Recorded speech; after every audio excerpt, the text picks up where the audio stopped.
भाग दो। मलिक अंकल की बहू, इसका अर्थ है कि उनके बेटे अरमान की पत्नी। ऐसा कैसे संभव है? क्या मलिक अंकल ने यही सोच रखा था?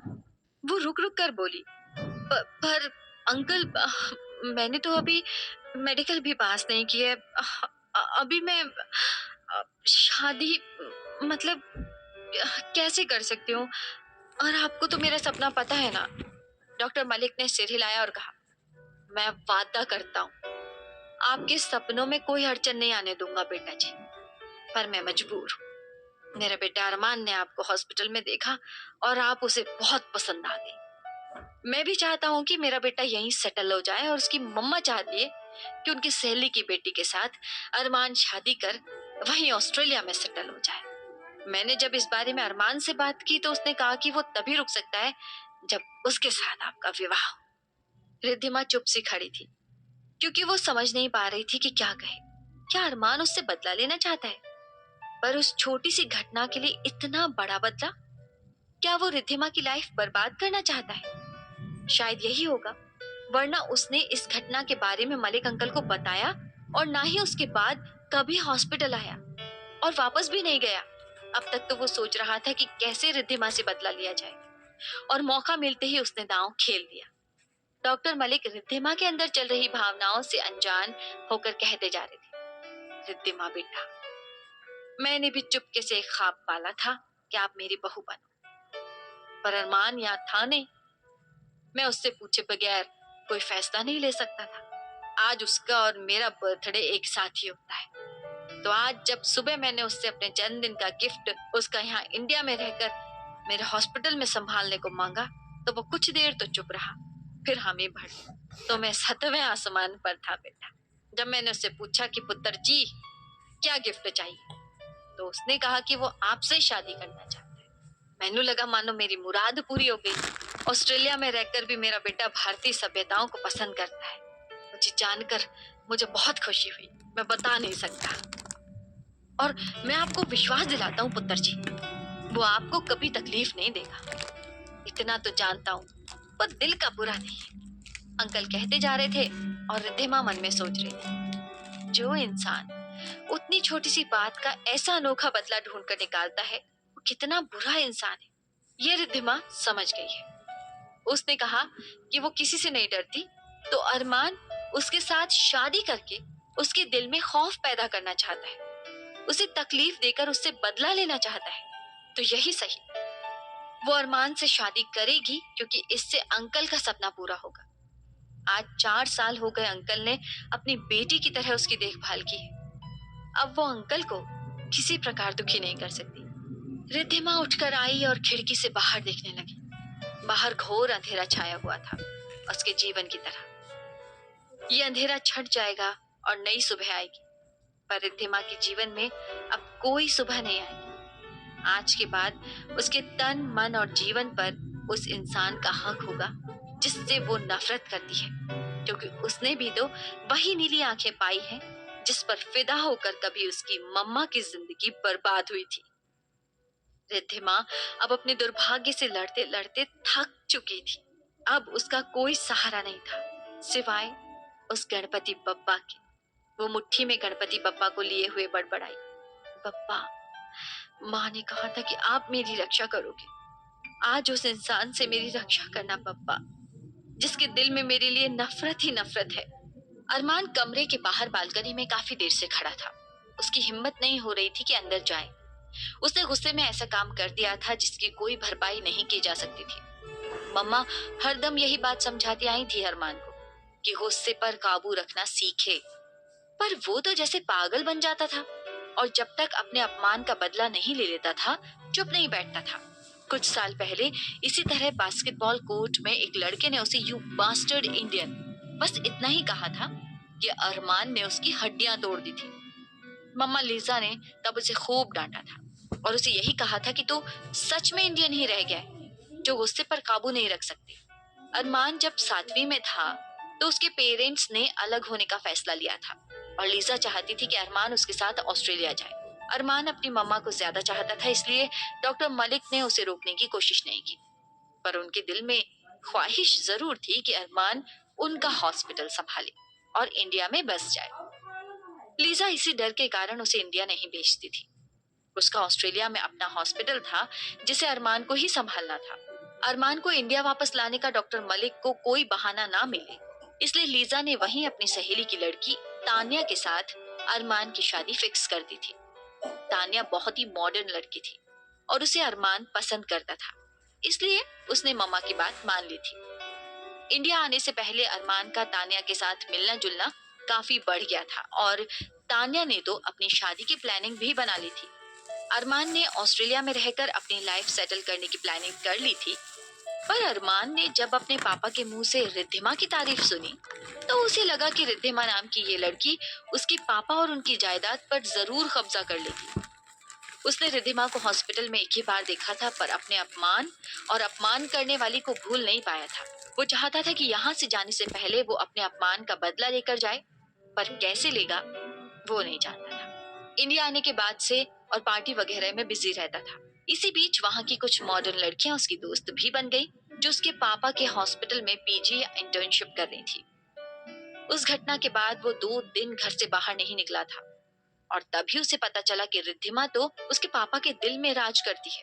रिद्धिमा और पापा के जितने फोटोज घर की दीवारों पर टंगे थे उसका एक हिस्सा भी उसकी और उसकी मम्मा का नहीं था, मानो वो इस घर में अजनबी हो और रिद्धिमा इस घर की सदस्य। उसने नोटिस किया कि सुबह उठते ही पापा ब्रेकफास्ट टेबल पर पहले रिद्धिमा को फोन करते, फिर हॉस्पिटल जाते थे। ये सब देखकर अरमान का खून खौलने लगा था और उसने सोच लिया था कि इस लड़की को उसके घर से निकालकर बाहर फेंकना है, पर ये नामुमकिन था। पर जब पापा ने उसके यहाँ रुकने की बात कही तो उसे एक मौका मिला और उसने सोचा कि रिद्धिमा इस शादी के लिए तैयार नहीं होगी तो वो पापा से दूर हो जाएगी, पापा की नजरों में गिर जाएगी और अरमान भी ऑस्ट्रेलिया चला जाएगा, क्योंकि उसकी यही शर्त थी कि अगर रिद्धिमा उससे विवाह करती है तभी वो यहाँ रुकेगा। यहाँ पर पासा पलट गया। रिद्धिमा ने शादी के लिए हाँ कहकर अरमान के गुस्से को और बढ़ा दिया था। उसे लग रहा था कि रिद्धिमा मौके का फायदा उठाना चाहती है और अरमान से शादी कर इस घर में राज करना चाहती है, पर अब वो खुद फंस चुका था। अब वो पापा को मना नहीं कर सकता था क्योंकि वो बहुत खुश थे और शादी की तैयारी आरंभ कर दी थी। अरमान जब भी पापा से इस बारे में बात करने की कोशिश करता तो उनसे सिर्फ और सिर्फ अपने विवाह की तैयारी की बात सुनता और उनका खुशी भरा चेहरा देखकर कुछ कहने की हिम्मत नहीं जुटा पाता। उसने सोचा कि एक बार शादी हो जाए, फिर रिद्धिमा के साथ वो इतना बुरा व्यवहार करेगा कि वो खुद तलाक लेकर चली जाएगी और तब वो वापस ऑस्ट्रेलिया चला जाएगा। अरमान नहीं चाहता था कि इस शादी के बारे में मम्मा को कुछ पता चले, इसलिए उसने पापा से इस बारे में बात की और उन्हें समझाया कि मम्मा को सारी बातें पता चलने पर वो बहुत नाराज होंगी, इसलिए शादी के कुछ दिन बाद वो रिद्धिमा को लेकर ऑस्ट्रेलिया जाएगा और उनको मना लेगा। डॉक्टर मलिक नहीं चाहते थे कि लीजा इस विवाह पर किसी भी प्रकार की आपत्ति करे, इसलिए उन्होंने अरमान की बात मान ली और लीजा को बस इतना कहा कि उनकी तबीयत थोड़ी खराब है, इसलिए अरमान यहाँ कुछ और दिन रुकना चाहता है। लीजा ने ये बात अरमान से कंफर्म की थी और उसने भी वही बात कही तो वो चुप हो गई थी। पर जब शादी के बाद अरमान अपने कमरे में अकेला था तो रिद्धिमा के दोस्त उसके पास आए और सारी बातें बताई थी। तब अरमान को पता चला कि उस दिन रिद्धिमा की दिवंगत मम्मा का जन्मदिन था और वो उसकी मम्मा की तस्वीर थी जिसके बिगड़ने से रिद्धिमा का गुस्सा इतना भड़क गया था, वरना वो ऐसी लड़की नहीं है। अरमान ने उनसे कहा था, तुम लोग अब बता रहे हो, मुझे तो उस दिन उसके रवैये से वो बहुत ही घमंडी और बदतमीज लड़की लगी थी और मुझे लगा था उसे सबक सिखाना जरूरी है। और उसने बात अधूरी छोड़ दी थी और उनकी ओर देखा। अतुल ने कहा था, डॉक्टर अरमान, हमने सही सोचा था, आपने गुस्से में उससे शादी की है ना, पर ये नहीं होना चाहिए था। शादी कोई गुड्डे गुड्डियों का खेल नहीं है और रिद्धिमा के लिए तो बिल्कुल नहीं है। पर अब जब आप दोनों इस रिश्ते में जुड़ गए हैं तो हमें आशा है कि आप इसे निभाओगे भी। वो चले गए थे और तब से अरमान उधेड़-बुन में था। वो समझ नहीं पा रहा था कि रिद्धिमा ने उससे शादी के लिए हाँ क्यों की और अब वो क्या चाहती है। उस अनजान लड़की के साथ वो ना निभा सकता था और ना ही उसे धोखा दे सकता था, उसके साथ बदतमीजी कर सकता था। उसे लग रहा था कि आज ही यहाँ से भागकर ऑस्ट्रेलिया चला जाए। आज वो ऐसे दोराहे पर खड़ा था जहां से कोई सीधा रास्ता नजर नहीं आ रहा था। कब तक ऐसे ही खड़ा रहेगा अरमान? अपने कमरे में जा। शांतनु की आवाज सुनकर अरमान ने उसकी ओर देखा और पूछा, तू अभी तक गया नहीं? शांतनु हल्के से मुस्कुराते हुए बोला, सब मेहमानों के जाने के बाद अंकल से थोड़ी बातचीत कर रहा था। वो बहुत खुश हैं आज। न जाने कितने सपने देख रहे हैं तेरे लिए, वही सब बता रहे थे। फिर जाने के लिए गाड़ी स्टार्ट की तो तू यहाँ दिख गया। मुझे लगा अगर अंकल ने तुझे ऐसे देख लिया तो पता नहीं क्या सोचे, इसलिए आ गया। शांतनु यार, मैं तो फंस गया यहाँ। पापा मेरे लिए सपने देख रहे हैं और मैं यहाँ रहना ही नहीं चाहता। शांतनु उसकी पीठ पर हाथ रखते हुए बोला, ये बात तुझे पहले सोचना चाहिए थी अरमान, पर तुझे बचपन से जानता हूँ, ऐसे ही अचानक कोई फैसला ले लेता है और बाद में पछताता है। सोचा था तू बड़ा होकर सुधर गया है, पर वैसा ही है जैसा मैंने तुझे 7वीं स्टैंडर्ड में देखा था। अरमान कुछ देर चुप रहा, फिर बोला, जब छोटा था और गलतियां करता था तो तू मुझे डांट कर या पीट कर समझा दिया करता था, तो अब ऐसा क्यों नहीं किया शांतनु? अरमान, हम दोनों की दोस्ती के बीच कई बरस का फासला आ गया है। तुझे ऐसा लगता है शांतनु? मैंने तो इंडिया आते ही सबसे पहले तुझे ही याद किया, तेरे घर दौड़ता हुआ गया, और तुझे लगता है कि हमारी दोस्ती कम हो गई है। तू शायद वैसा ही है अरमान, पर मुझे लगा कि अगर तू बुरा मान जाए, ऐसे भी हम इतने बरसों बाद मिल रहे हैं, तो तुझ में कुछ परिवर्तन आ ही सकता है ना। इसलिए यार चुप रहा, और तूने भी तो खुलकर कुछ नहीं बताया था मुझे। एक दिन अचानक फैसला ले लिया कि तुझे इंडिया में रहना है और रिद्धिमा से शादी करना है। मुझे लगा उसे देखते ही तुझे प्यार हो गया है। वैसे अरमान, रिद्धिमा है ही इतनी प्यारी लड़की कि कोई भी उसे पसंद करे। अरमान उसकी तरफ देखकर बोला, तुझे हॉस्पिटल वाली घटना का पता था ना शांतनु? फिर मुझे उस लड़की से प्यार कैसे हो सकता है? ऐसा तो मैंने कई फिल्मों में देखा है, पहले लड़ाई फिर प्यार। अब ये सब छोड़ यार और अपने कमरे में जा अरमान। अरमान ने सिर हिलाया और जाने के लिए मुड़ा, तभी शांतनु की आवाज सुनकर रुक गया। अरमान, मैं जानता हूँ कि तू बुरा इंसान नहीं है, फिर भी दोस्त होने के नाते एक बात कहना चाहता हूँ, रिद्धिमा के साथ बदतमीजी मत करना कोई भी, क्योंकि तेरा होस्सा बहुत बुरा है। देख, मैं रिद्धिमा का दोस्त तो नहीं हूँ, पर वो मेरी पड़ोसी होने के नाते उसे मैं अच्छी तरीके से जानता हूँ। ऐसी लड़की अपमान सहने से अच्छा मर जाना पसंद करेगी। अरमान ने अपना सिर हिलाया और अपने कदम आगे बढ़ाए। अरमान ने धीरे से दरवाजा खोला और अंदर झांका। रंग बिरंगे खुशबूदार फूलों से सजाया हुआ उसका कमरा आज अलग ही दिख रहा था। अरमान का दिल ये देखकर खुश हो गया था, क्योंकि उसे फूल बहुत पसंद थे। उसने चारों तरफ नजरें घुमाई और बेड पर जाकर उसकी नजरें ठिठक गईं। ढेर सारे लाल गुलाबों से सजाए हुए बिस्तर पर एक लाल साड़ी में लिपटी वो सो रही थी। उसकी आंखें बंद थीं और हाथ और पैर को अपने सीने के पास सिमटकर एक बच्ची की तरह नींद की दुनिया में खोई थी। अरमान दबे कदमों से उसके पास आया और ख्याल किया कि उसके गाल पर आंसू अपने निशान बना चुके थे। शायद वो बहुत रोई हो। अरमान ने जब अतुल से पूछा था कि आखिर रिद्धिमा ने इस शादी के लिए हाँ क्यों कहा, तो अतुल ने उसे साफ लफ्जों में बताया था कि रिद्धिमा सिर्फ और सिर्फ डॉक्टर मलिक को खुश देखने के लिए इस शादी के लिए राजी हुई है। उसने अपने दोस्तों से कहा था कि डॉक्टर मलिक का बहुत एहसान है उस पर, और वो उन्हें ना कहकर उन्हें दुखी नहीं कर सकती। अरमान किसी की मजबूरी का फायदा उठाने की बात सोच ही नहीं सकता था, इसलिए उसे जब अतुल से ये बात पता चली तो उसे बहुत बुरा लगा। कुछ भी हो जाए, पर अरमान इस शादी के बंधन में बंधा नहीं रह सकता था।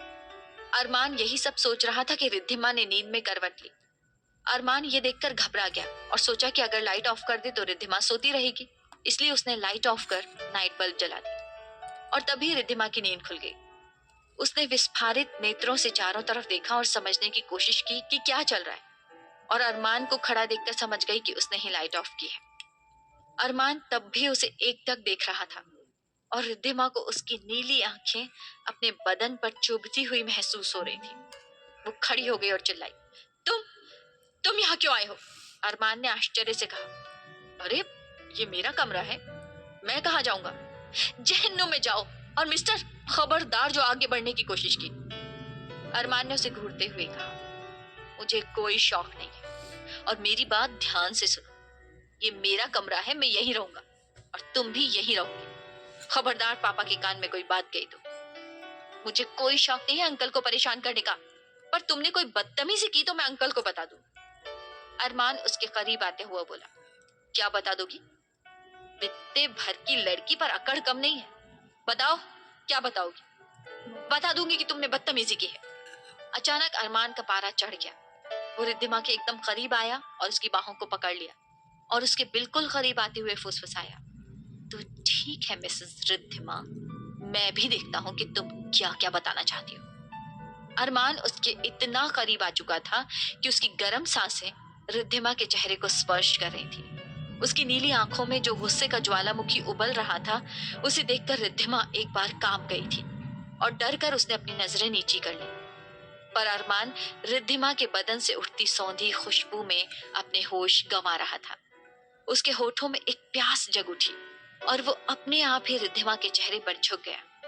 पर तभी खारे पानी जैसा कुछ उसके होठों पर स्पर्श हुआ और उसने देखा कि रिद्धिमा की आंखों से झर आंसू बह रहे। अरमान को जैसे एक झटके में होश आ गया। वो रिद्धिमा को छोड़कर पीछे हट गया और अपने सिर को दोनों हाथों से पकड़कर बैठ गया। उफ, वो ये क्या करने जा रहा था? जिस लड़की को वो कभी अपनी पत्नी नहीं मान सकता, उसे चूमने के लिए बेताब हो उठा, चाहे ऑस्ट्रेलिया में पला बड़ा है। पर ऐसे संस्कार तो उसके कभी नहीं थे। कुछ देर बाद उसने रिद्धिमा की ओर देखा, जो उसी तरह दीवार से सटकर चुपचाप खड़ी थी और अरमान को ऐसे देख रही थी मानो वो कोई शैतान हो।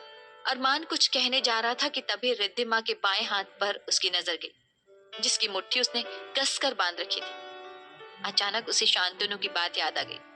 अरमान, कोई बदतमीजी मत करना, वरना रिद्धिमा जैसी लड़की अपनी जान देने से भी नहीं डरती। अरमान झटके से उठ खड़ा हुआ और उसने रिद्धिमा के करीब जाकर बोला, तुम्हारी मुट्ठी में क्या है?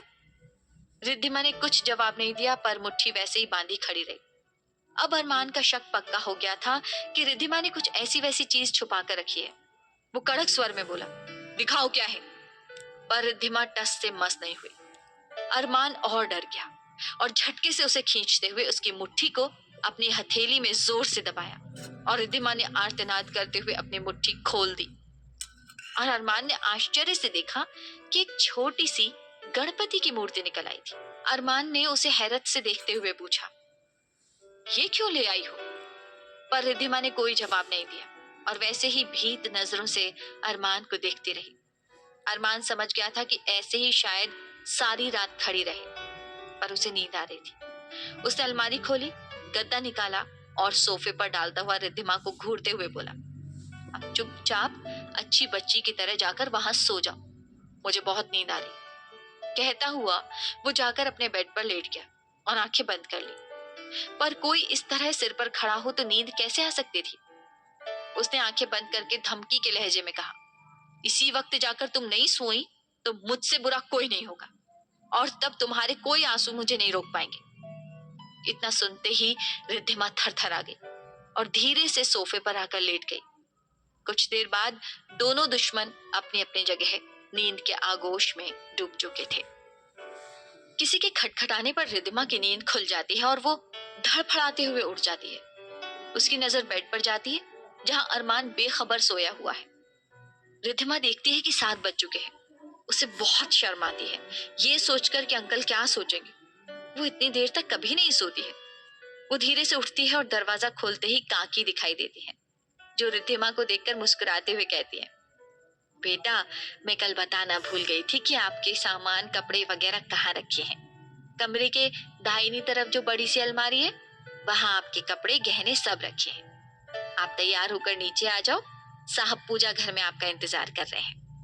रिद्धिमा हाँ में सिर हिलाती है और काकी चली जाती है। रिद्धिमा दरवाजा बंद कर देती है और अरमान की तरफ देखती है, जो वैसे ही तकिए से लिपट कर सो रहा है, पर खिड़की से तेज धूप आने के कारण वो अजीब सा चेहरा बना रहा है। रिद्धिमा को डर लगता है कि कहीं वो जाग न जाए, इसलिए दबे पांव जाकर खिड़की के पर्दे खींच देती है और फ्रेश होने चली जाती है। अरमान की नींद खुल जाती है किसी रुनझुन की आवाज से। वो पहले आंखें खोलकर इधर उधर देखने की, समझने की कोशिश करता है कि वो कहाँ है, और फिर उसे कल रात की सारी बातें याद आ जाती है। तभी उसकी नजर रिद्धिमा पर पड़ती है, जो आईने के सामने बैठकर तैयार हो रही थी।